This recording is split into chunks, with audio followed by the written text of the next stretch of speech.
तमाम दोस्तों भाइयों अस्सलाम वालेकुम।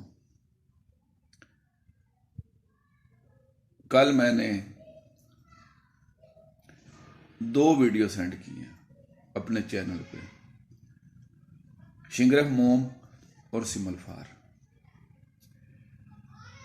आज सिमल फार्स को लेकर आगे चलना है।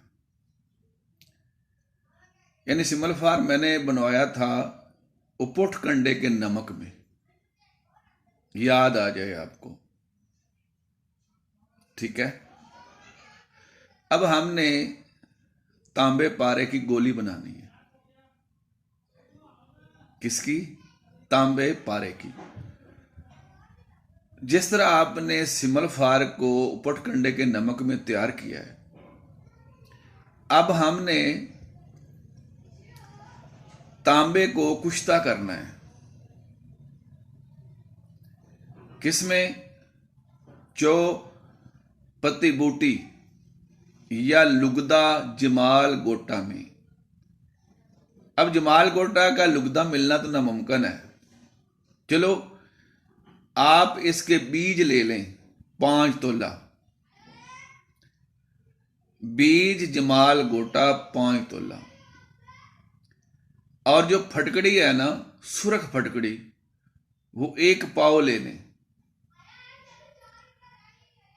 बीज जमाल गोटा में तांबा के पत्रे को भुजावे देने के बाद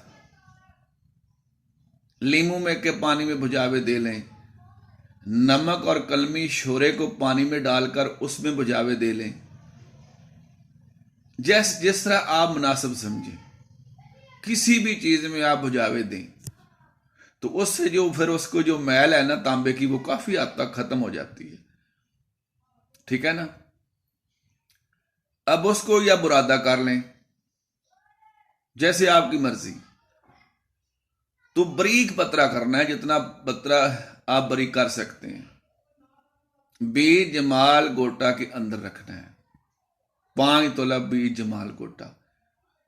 और उसके गिर्द जो फटकड़ी है उसको रखना है। कितनी फटकड़ी होनी चाहिए? सुरख कूट कर उसको पाउडर करके 1 पाव सुरख फटकड़ी। अब ऊपर जो है ना वो टाकी लपेटनी है। कितने? 1.5 किलो सूती टाकी है ना, जो कपड़ा है उसकी टाकी लपेट देनी है। उसका वजन कितना है? 1.5 किलो। अब उसको हवादार जगह से बचाकर किसी चीज में रखकर, या फर्श पर वैसे ही उस गोले पर अंगारी रख देनी है। कमरे में बेहतर है, बरामदे में बेहतर है, जिस जगह पर हवा ना लगे। अब जब यह सारा कपड़ा जल जाएगा तो फिर आप इस तांबे को निकाल लें।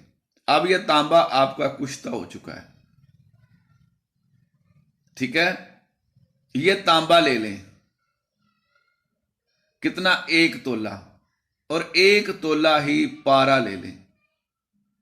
दोनों की रगड़ाई शुरू कर दें और 7-8 कतरे लीमू का पानी डाल लें और इसकी ये गोली बन जाएगी। यह है तांबे पारे की गोली। इसको भी आप पका सकते हैं। सिमल फार का कुश्ता आप कई और तरीकों से भी कर सकते हैं, तांबे को कर सकते हैं। अब क्या करना है? वो जो सिमल फार का कुश्ता मैंने उपट कंडे में बनाया था, तांबे पारे की इस गोली पर उसकी लेप करनी है। पहली चीज क्या है? तांबा कुश्ता करना। फिर कुश्ता तांबा 1 तोला और पारा 1 तोला, इसकी रगड़ाई करनी है। फिर इसके अंदर 6-7 कतरे लीमू का जो पानी है वो डालना है। अब जब गोली बन जाए तो इस पर जो उपट कंडे में सिमल फार बनाया था उसकी लेप करनी है। अब इसको खुश्क होने दें। किसी भी दाबू में रखकर आप इसको पका सकते हैं। यह आपकी गोली आप समझते हैं फिर क्या बन जाएगी।